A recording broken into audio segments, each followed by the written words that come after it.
The bell of Dust River never rang after dark, not once in 20 years. It hung there, silent, over the old chapel, a bronze relic half buried in desert wind and grit. The old folks, they said it only tolled when something terrible was coming down the valley. Some claimed it tolled by its own will. Others whispered it waited for the hand of a man who'd once sworn never to touch it again. That man was Elias Boone. He was a weathered ex-sheriff, carried a limp, and had eyes that looked 20 winters older than his face. He lived on the edge of town now, all alone in a crooked cabin that leaned with the wind. Every single morning, he'd saddle his horse, whisper, and ride to the ridge above Dust River. He'd just watch the sun break over the canyon, a quiet habit for a man trying to forgive himself for something he'd never once spoken of. That night, the sky burned a deep, angry orange before turning black. The wind carried a strange smell, a mix of rain and blood. Elias was sitting by his fire, polishing an old revolver, one that hadn't seen the light of day since the night his badge fell into the dust, and then he stopped. He heard it, a sound that didn't belong. Clang, a single, lonely toll, then another, clang. The chapel bell, at midnight. He froze right where he was. His hand trembled against the cold iron of the gun. The sound rolled through the valley, bouncing off the wooden walls of sleeping houses, waking dogs and stirring ghosts alike. Inside every home, men stirred from their sleep, whispering the same dreaded thing. He's come back. Elias rose slowly, as though the sound itself was pulling at his bones. He took his hat from the peg on the wall and stepped out into the night. The wind carried dust and memory in equal measure. He knew what that bell meant. There was only one man who'd ever sworn to make it ring again, Calder Doone, the outlaw Elias once called his brother. Dust River had been quiet since the fire. 12 long years ago, the Doone gang had ridden through town and left half of it burning. Elias, sheriff back then, had chased Calder deep into the canyons. Only one of them had come back. Or so everyone thought. Now that bell was tolling again, and Elias felt a weight he thought he'd buried deep with his past, a weight that threatened to crush him. At the edge of town, the saloon's doors creaked open. Mara Wynne, the widow who ran the place, stepped out into the cold night. Her hair, once golden like the desert sun, was now silvered under the pale moon. She looked toward the old chapel and crossed herself. Through the haze of dust and the flickering lantern light, she saw Elias. "Elias," she called out, her voice soft but clear. "You hear it too?" He just nodded, pulling his coat tighter around him. Every man in Dust River heard it. Her voice broke just a little. "He's really back, isn't he?" He met her eyes, haunted and hollow, and his own gaze held a universe of regret. Or something worse. The streets began to fill with whispers and half-dressed men clutching old rifles, their faces etched with fear. The bell tolled once more, slow, deliberate, like the heartbeat of doom itself. The dogs, usually a chorus of barks, wouldn't make a sound. Even the wind seemed to kneel in silence, holding its breath. Elias stepped into the saloon. The air inside was thick with smoke and fear. He poured himself a glass of whiskey but didn't drink it. His hands shook, a tremor he couldn't control. Mara came to stand beside him. "You never told me what really happened that night," she said, her voice barely a whisper. "I told you all that mattered. You told me Calder died in those canyons." He finally looked up, his eyes glassed over with a terrible regret. "I thought he did." By morning, they appeared on the horizon, black shapes cutting through the blood-red dawn. 5 of them, dust trailing behind them like ghosts. The lead horse was a striking, pale white. Mara stood beside Elias at the window, her breath catching in her throat. "Is it him?" she whispered. Elias didn't answer. His silence was answer enough. The church bell finally fell silent as the riders reached the edge of town. The men of Dust River watched from their doorways, their fingers trembling on triggers. The riders stopped right in front of the saloon. The lead rider dismounted, slow and deliberate. He wore a long black coat and a wide hat that cast his face in shadow. His boots hit the dirt with the weight of pure vengeance. He looked up, and his eyes were as cold and hard as gunmetal. "Elias Boone," he said, his voice as calm and still as water just before a storm. "You left me for dead." Elias pushed through the swinging doors, his revolver suddenly feeling heavy at his side. "Maybe I should have," he replied, his voice a low growl. Calder Doone smiled, a slow, bitter twist of his lips. "Then you best finish what you started." The street fell completely silent. Even the wind dared not move. The past had ridden back into Dust River, and the bell, though still now, seemed to echo in every single man's chest, a promise of the reckoning to come. This story is just beginning. If you want to find out what happens when brothers forged in dust and divided by fire finally face each other, the sun crept over Dust River like a guilty secret, bleeding red across the sand, catching on the edges of old rifles and even older grudges. The townsfolk were ghosts behind their curtains, praying the day would end without the crack of gunfire. But in a town like Dust River, prayers didn't travel very far. Elias Boone stood in the middle of the street, his hat pulled low, his long coat shifting in the uneasy morning wind. His revolver gleamed, polished and ready, but his eyes told a different story. He wasn't the same sheriff who once brought order to this lawless land. He was a man worn thin by memory, and maybe by a little too much mercy. Across from him, Calder Doone stood like a phantom resurrected from the grave. The scar that ran down his jaw glowed pale under the rising sun, a permanent reminder of the bullet Elias had put there years ago. His men waited behind him, 5 riders dressed in dust and shadows, their horses pawing the ground like they could already smell blood on the air. Mara Wynne watched from the swinging doors of the saloon, her hand pressed hard against her chest. She'd seen gunfights before. This was Dust River, after all.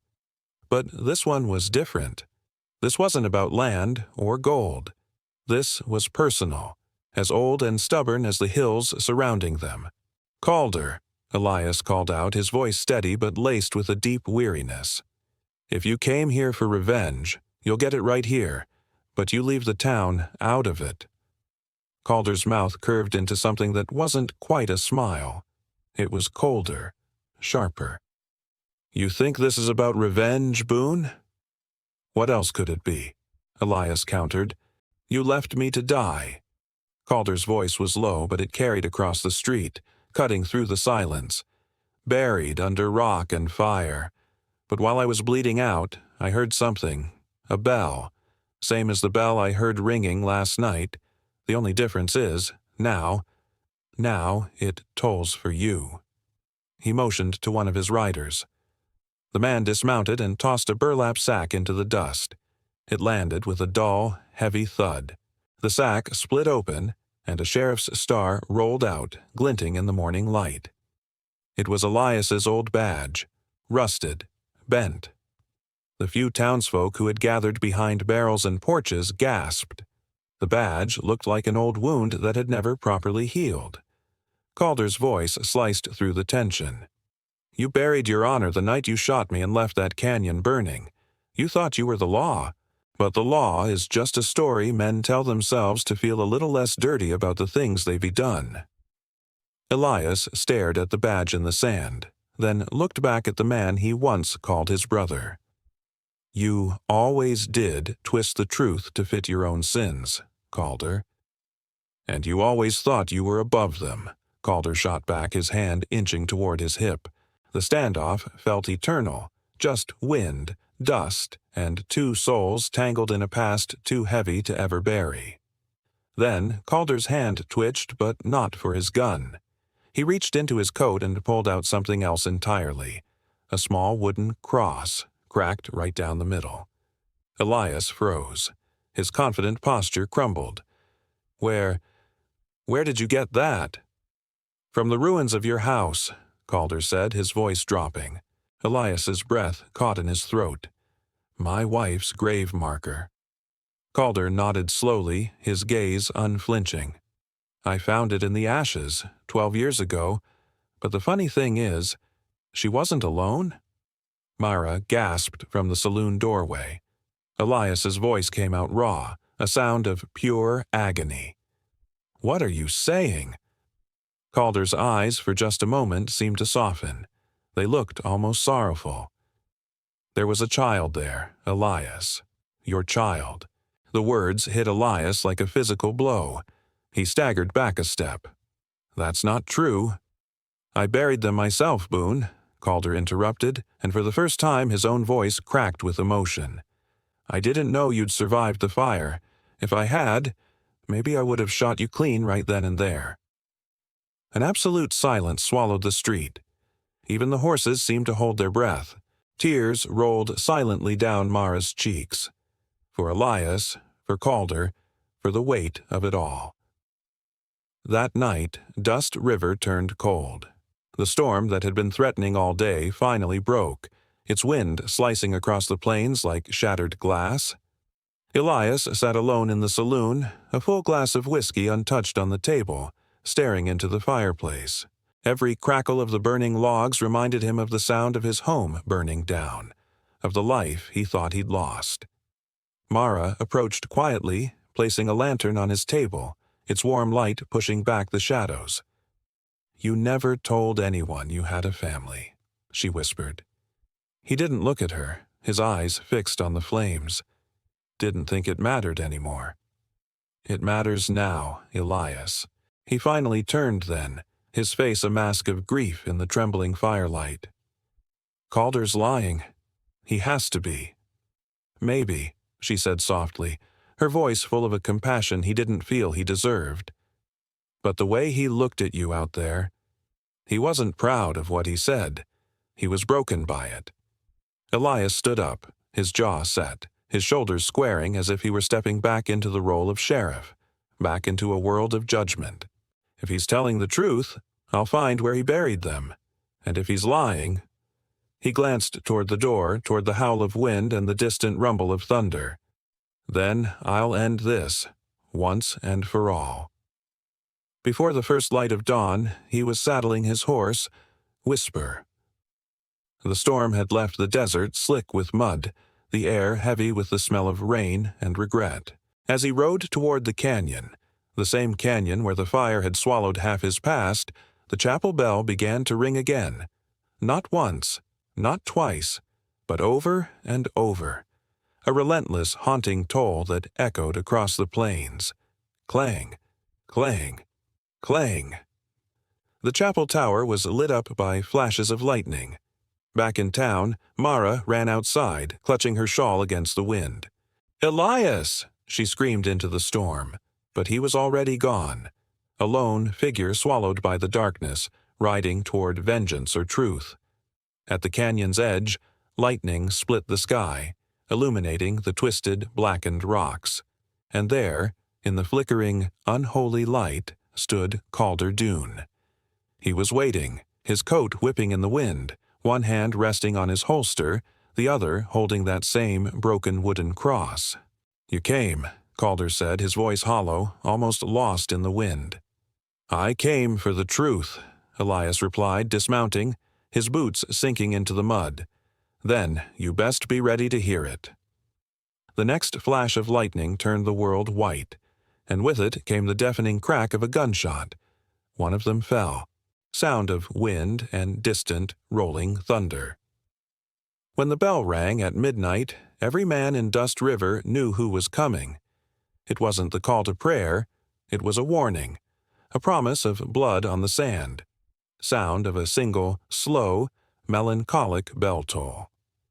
The thunder rolled across the canyon like the voice of God himself. Lightning burned the cliffs white for a heartbeat, long enough to show two men lying in the mud, guns still smoking, ghosts of the past all around them. Elias Boone groaned as pain burned through his shoulder. He turned his head and saw Calder Dune, sprawled against a rock, clutching his side where the bullet had torn through. Neither man moved for a long moment. Only the rain dared to speak, whispering against the sand, washing the blood into rivers. "You always were the faster draw," Calder muttered, coughing hard, blood painting his lips. Elias struggled to his knees, his face a mask of regret. "Didn't want it to end like this."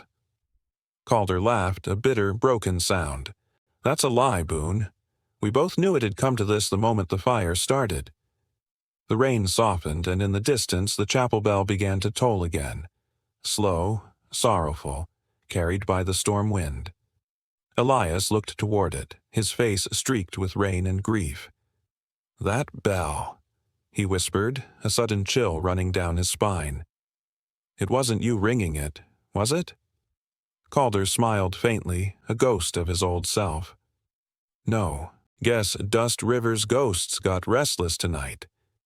They sat there in the rain, two men who had once been brothers, one sworn to law, one lost to sin, both chained to the same past, the same tragedy. Elias pressed a hand against his wound, the pain a dull throb compared to the ache in his soul, but his voice when he spoke was steady as stone. "You said you buried my wife and son. Tell me where." Calder looked down, his eyes dimming. "You still don't get it, do you? I didn't bury them." Elias froze. The world seemed to stop spinning. The rain, the thunder, the tolling bell, all faded into a deafening silence. "What?" "I found the ruins of your cabin," Calder explained, his voice strained. "Thought they'd died there, but when I went back the graves were empty." The words hit harder than any bullet. Elias's breath caught in his throat. "Empty?" Calder nodded weakly. "Tracks led north. A woman and a small child. Looked like she dug her way out." Elias's hands, so steady with the gun, began to tremble. A question he hadn't dared to ask for years clawed its way out. "You're saying they lived?" "Maybe for a while." Calder winced, another cough racking his body. "I tracked them as far as the river pass. Then the trail went cold." Lightning flashed again, illuminating the canyon, and for the first time in years, Elias Boone's eyes filled with tears. Not the tears of weakness, but of a man who'd carried too much guilt for too long. His voice was a choked whisper. "You could have told me." Calder gave a half-smile, a cruel kindness in his fading eyes. "And rob you of your punishment? You needed to believe you'd lost everything. That's the only way you'd ever put your gun down." Elias shook his head slowly, the betrayal a fresh wound. "You had no right." "I never claimed to." "Then why come back now? Why tell me?" Calder's voice cracked, softer than the rain itself. "Because I'm dying, Boone, and I couldn't leave this world with that lie on my soul." He looked up at the dark, weeping sky, his breathing shallow. "You and I were the same. Once. You took the badge, I took the bottle. But we were chasing the same thing. Redemption." The bell tolled again, echoing off the canyon walls like the beating of some ancient heart. Elias, moved by a forgotten flicker of brotherhood, pressed his hand against Calder's shoulder. "Let me get you back to town. The doc can still—" Calder shook his head, a final, peaceful refusal. "Ain't no doctor for what's wrong with me. Just let me hear the bell one last time." Elias stayed beside him until the end. Calder's last breath came with the next toll of the bell, soft, almost peaceful. With a heavy heart, Elias closed his friend's eyes, then looked out across the canyon, rain falling in silver sheets. In that moment, he understood. The bell wasn't warning of doom. It was calling for forgiveness, for release. He stood, holstered his revolver, and lifted Calder's cross from the mud. Half broken, half whole, just like them. He slipped it into his coat and began the long ride back to Dust River. When he returned, the streets were empty. The townsfolk watched from their windows, silent as ghosts. Mara Wynne stood on the chapel steps, her lantern a small warm star in the darkness. When she saw him, her face softened, a mixture of relief and sorrow. "Is it over?" she asked, her voice trembling slightly. Elias dismounted slowly, every movement heavy with the weight of the night. "It is now." Her eyes searched his face, looking for the man she knew. "And Calder?" He looked back toward the dark canyon. "He made his peace." Mara nodded, tears glimmering in the lantern light. "And you?" For the first time, Elias managed a faint smile, a crack in the hardened facade. "I reckon I'm still trying." He stepped past her into the quiet chapel. The bell rope hung loose, swaying in the breeze from the open door. He reached up, his hand trembling, and pulled it once. The sound rolled through the night, soft, solemn, beautiful. Outside, the storm broke for good. The clouds parted, and moonlight spilled across Dust River like mercy finally come home.